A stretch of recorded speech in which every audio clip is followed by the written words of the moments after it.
esteemed dignitaries, Director of CMC Vellore, Dr. J.V. Peter, Principal of CMC Vellore, Dr. Anna Pulimut, members of faculties, postgraduates, beloved students, members of CMC family and CMC diaspora globally. Greetings to you from Super 61 and 64 batches of CMC. We reckon today as a blessed day and thank God for all the blessings in our lives. We thank God for Dr.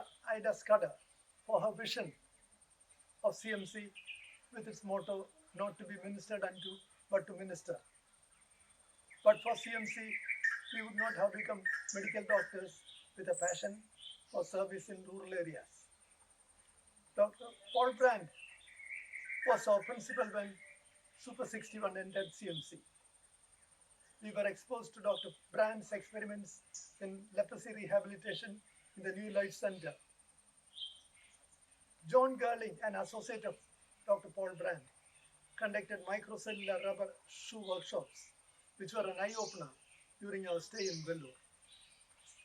CMC Vellore had some of the brightest minds like Dr. Robert Cochrane, Dr. Paul Brand, Dr. A.J. Sellapandi, and Dr. Ernest Ritchie, who are all specialists who also did pioneering and fascinating work in the field of leprosy. We will be failing in our duty if we do not mention many teachers like Dr. John Harris, Dr. A.B. Carrot, Dr. C.K. Joe, Dr. V. Benjamin, Dr. Benjamin Pulimud, and Dr. Ramani Pulimud as our admirable teachers and life models. Teachers like Dr. Chinoy Chako, Dr. V.P. McAdam, Dr. Sushil Chandi, Dr. Anand Date, Dr. P. Koshi were our guides and lights on our path.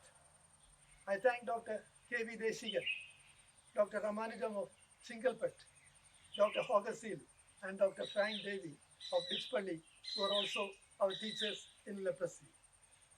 We cannot ever forget Padma Bhushan Dr. Jacob Chandi as our principal and neurology teacher and neurosurgeon. Dr. L.B.M. Joseph and Dr. Thomas Banu helped us in planning projects for the leprosy mission in Kerala. My earliest experiences with the leprosy were when I joined as a welfare officer in Devapuram Hospital, Vanamadurai, for a year before the medical school. Leprosy at that time was shrouded with ignorance and stigma, and my father was initially horrified that his son chose to work in this field in a rural setup, but later on was my strong supporter. I recall as a medical student in CMC, in my naive enthusiasm, I picked up a leprosy patient with an ulcer from the Arani Road on my bicycle and brought him to Dr. Harris's residence for admission. Rightly so, I was privately chastised, but the patient was given a slip to get admitted to Chattam. My initial deputation after MBBS was at SLRTC Karigari and later in Chavayur Leprosy Sanatorium in Kerala. The sanatorium model in leprosy became a hospital model later on. I was witness to the change from Dapsone monotherapy era in those days to modern multi-drug therapy. I was fortunate to have met personally many trailblazers in leprosy during my work. I saw the difficulties of integration of stigmatized leprosy sufferers back into their societies and the resistance to change in the community firsthand. We face the challenges of managing administration, cultural transition, and limitations of not knowing the language and being in towns that were less connected. Our children's education was one such issue, and all three of our children ended up going to boarding schools from a young age. I remember one time when I trekked 8 hours along the paramedical workers through the thick jungle train to reach the Kuvi tribe villages on the Andhra-Orissa border and staying there overnight while conducting leprosy surveys and handing out multi-drug therapy strips to patients. I contracted malaria a few days later and became quite ill. But this visit resulted later in the starting of a tribal hostel for the underprivileged children at Salur. Through it all, we found God was faithful and He met all our needs. Our faith in God has been instrumental in our life's journey and service of the leprosy mission. Jesus teaching out to touch the leprosy afflicted man, the leprosy mission logo, has always been our role model of compassion and love. We acknowledge that we have been hugged by our patients on more than one occasion out of joy and acceptance. Professionally, we found satisfaction and considered it a privilege to teach and train many workers and doctors from several states in India, especially Maharashtra, Orissa, Andhra Pradesh, Tamil Nadu, and West Bengal.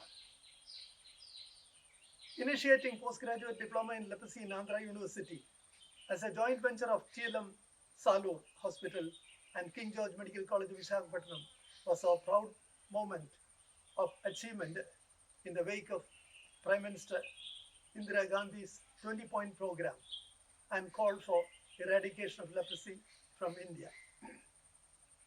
We thoroughly enjoyed teaching clinical leprosy as a fascinating subject in medical colleges. Dr. Rachel Mathai helped us in taking classes in the dermatology and as external examiner for the first batch of D-Lab students in Andhra University. I sincerely and profusely thank my wife, Dr. Rebecca, who stood by me throughout our journey through the leprosy world. She supported me unflinchingly, despite personal sacrifices. She was a good learner of languages, an area where I unfortunately struggled. She developed the eye department at Salur in Andhra Pradesh and wiped many a tear serving leprosy patients at SLRTC Karigari, Vadathorasalur, Manamadurai, leprosy, Nilphamari in northern Bangladesh, and Chandragona hospitals in Chittagong, Bangladesh. She participated in eye camps even in China and Graham Staines Hospital, Baripada, Orissa. Many in our family picked up the thread of service. My sister, Dr. Annama Thomas, batch of 1967, her husband, Dr. Thambi Maman, and our son, Dr. Sushil Thomas Alexander, of 1993 batch of CMC have all contributed immensely in serving the leprosy afflicted through the leprosy mission. We also are grateful to Christian Fellowship Hospital, Ottanchhatram, and friends there who graciously allowed us to be part of their rural mission work for over a decade after our retirement from the leprosy mission. I challenge this young generation to go beyond the unexpected, beyond the expected, into the unknown, and in the words of Granny Brand, to climb every mountain. Edmund Hillary said, "It is not mountain we conquer, but ourselves." We challenge you, young graduates and postgraduates, to give up your ego and self. Commit your lives to Christ for a life, not to be ministered unto, but to minister. We thank all our batchmates of Super 61, especially Dr. Meshak Kripakaran, Dr. Graham Morit, Dr. S.D. Asirvadam, Dr. Abraham Joseph, Captain Dr. Ruby Matilda, and Dr. Joyce Ponia of 1964 batch for proposing Dr. Rebecca's name and my name to receive together the Paul Harrison Award 2020. With all humility, we say a big thank you to our alma mater, to all teachers and all honorable members of the faculty, to our principal, Dr. Anna B. Pulimu, and other members of the committee for counting us worthy of Paul Harrison Award 2020. 3 cheers for silver and blue. Thanking you all, and God bless you.